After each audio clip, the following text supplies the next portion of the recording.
Carlos había perdido a su hija, Alba, de manera repentina y devastadora. La niña, de solo 10 años, había sufrido un accidente inexplicable en el parque del pequeño pueblo donde vivían, en las afueras de Madrid. La muerte había sido tan inesperada y brutal que Carlos no había logrado asimilarlo. Alba era su luz, su motivo de vida, y ahora todo parecía sombrío y vacío. Pero en el fondo de su ser, algo le decía que su partida no había sido natural, que quedaba algo más allá de la comprensión, algo inexplicable y oscuro. Durante el velorio, Carlos se quedó de pie junto al ataúd de Alba, observando su pequeño cuerpo. Parecía tranquila, serena, como si estuviera durmiendo. Ese aire de paz no le traía consuelo, al contrario, despertaba en él una profunda sensación de inquietud. En ese momento, algo irracional se apoderó de él, un impulso desesperado que lo empujó a hacer algo que cualquier otra persona habría considerado absurdo. Sin decirle a nadie, escondió una cámara en el ataúd de Alba, ocultándola entre las flores, y lo cerró con una mezcla de terror y ansiedad en el pecho. Esa noche, Carlos se fue a casa en completo silencio. No podía dormir, con la mente consumida por el dolor y esa oscura sospecha que parecía latir en su corazón. El monitor de la cámara permanecía a su lado, emitiendo solo una imagen de oscuridad y silencio. Pasaron las horas, y el monitor no mostraba nada más que el vacío, ni un ruido, ni un movimiento. Pero a la mañana siguiente, cuando Carlos encendió el monitor para revisar la grabación, sintió que su corazón se detenía. Durante un momento de la noche, en medio de la imagen oscura, algo había cambiado, una sombra, o quizá una distorsión, apareció en la pantalla. Se veía borrosa, casi imperceptible, pero estaba allí. Luego, el sonido, una respiración sutil, profunda y regular. Carlos tragó saliva, sin poder entender lo que veía. Intentó convencerse de que era un error de la cámara, un fallo en la grabación. Pero al ver la imagen detenidamente, algo en él se rompió. Allí había algo, y él debía descubrir qué era. Aturdido, Carlos llamó a su hermana Clara. Ella fue la única persona a la que pudo recurrir en ese momento de desesperación, y al llegar a la casa de su hermano, se encontró con un hombre irreconocible, pálido y tembloroso. Le explicó lo sucedido mientras Clara intentaba calmarlo, pero cuando revisaron juntos el video, ella también quedó paralizada de terror. Clara sintió un escalofrío recorrerle la espalda. Podía escuchar, junto con él, la respiración en el silencio del monitor. Era imposible, pero allí estaba. Carlos y Clara se miraron, ambos presos de una angustia compartida. La única forma de entender qué estaba ocurriendo era yendo al cementerio. Esa misma noche, sin decirle a nadie, tomaron las llaves del coche y una pala, y partieron en silencio. La carretera oscura y solitaria parecía extenderse indefinidamente. Ninguno habló durante el trayecto, como si las palabras solo fueran a agravar el terror que sentían. Cuando llegaron al cementerio, el ambiente era denso, casi irreal. La luna llena iluminaba el lugar, proyectando sombras largas y tétricas sobre las lápidas. Carlos no esperó un segundo, con determinación, se dirigió directamente a la tumba de su hija.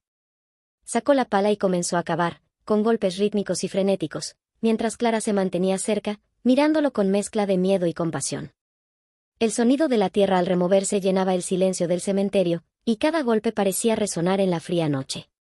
Finalmente, cuando llegaron al ataúd, Carlos y Clara se quedaron inmóviles. Carlos tomó un profundo respiro, pero en su interior sabía que no podía detenerse. Lentamente, abrió el ataúd.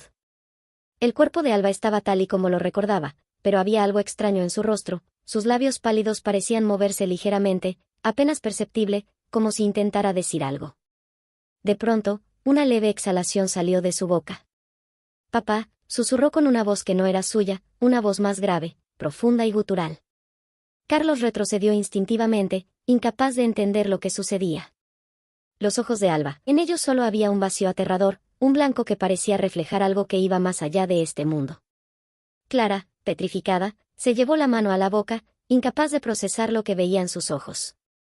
«Papá, debiste dejarnos descansar», susurró la voz nuevamente, en un tono que parecía provenir de otra dimensión, retumbando en la quietud del cementerio. Carlos cayó de rodillas, sintiendo como el terror absoluto se apoderaba de él. Al ver a su hija, o a lo que fuera que ella se había convertido, entendió que algo oscuro y antiguo había tomado posesión de su cuerpo. Se volvió hacia Clara, en busca de alguna solución desesperada. Pero no había nada que ella pudiera decir o hacer en ese momento.